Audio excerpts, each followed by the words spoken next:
পড়াশোনা ছাড়া তো এখানে আসি নাই।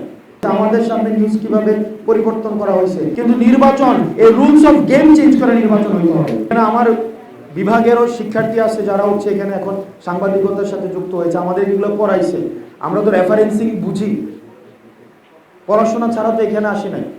আমি অনেকবার নিউজটা দেখলাম, এখানে কোন রেফারেন্স ব্যবহার করা হয়েছে, কোনো রেফারেন্সই দেওয়া হয়নি, মনে হচ্ছে ফেসবুক স্ট্যাটাস। এভাবে যদি আপনারা চরিত্র হনন করার চেষ্টা করেন একটা রাজনৈতিক দলের, ডিবিসি একটা নিউজ চ্যানেল আছে, আমি নিজে দেখেছি, আমি নিজে সাক্ষী। 18 জুলাই 19 জুলাই কিভাবে ফোন দিয়ে ডিবিসি হচ্ছে, এবং আমার কাছে এখন প্রমাণ আছে যে কিভাবে ভিডিওকে ডিস্টর্ট করে। তখন ডিজিএফ এর একজন মিডিয়া নিয়ন্ত্রণ করতো হাসনাত নামে একজন লোক, উনি লেফটেন্যান্ট কর্নেল খুব সম্ভবত ছিল, আমরা অনেকেই চিনতে পারেন। আপনারা ওই দিন পদ্মায় কারা কারা ছিলেন? এখানে কি একজনও ছিলেন না পদ্মায়? একজন সাংবাদিকও ছিলেন না ওই দিন? অন্তত 30 জন সাংবাদিক ছিল পদ্মায়।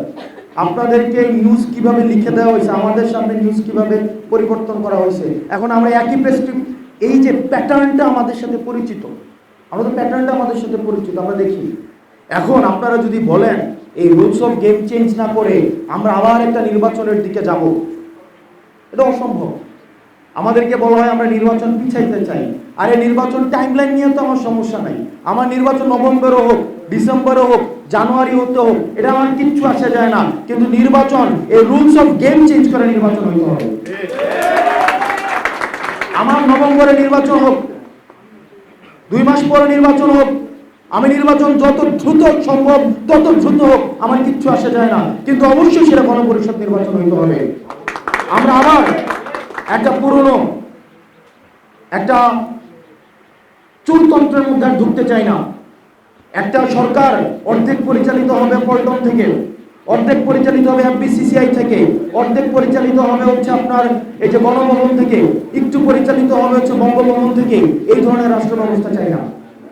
এটা একটা আপনারা আমাদেরকে আবার এই যারা অভ্যুত্থানটা করছে, এটা সিম্পল ইকুয়েশন ভাই। আগের যে রাষ্ট্র ব্যবস্থা এটা ফাংশন করে নাই, এটা ফেল করছে, যার কারণে 5 আগস্ট আসছে। আমি মূর্খ মানুষ, কিচ্ছু বুঝি না। এটা একটা সিম্পল হিসাব। যদি ফাংশন করতো, বইটা কই, এই যে সংবিধানটা যদি ফাংশন করতো, 2014 সালে বলছে না সংবিধানের ধারাবাহিকতা রক্ষার জন্য একটা নির্বাচন দিতেছে, আসে না? বলছে না? এটা হচ্ছে একটা টেক্সট বুক অফ ফেসিজম।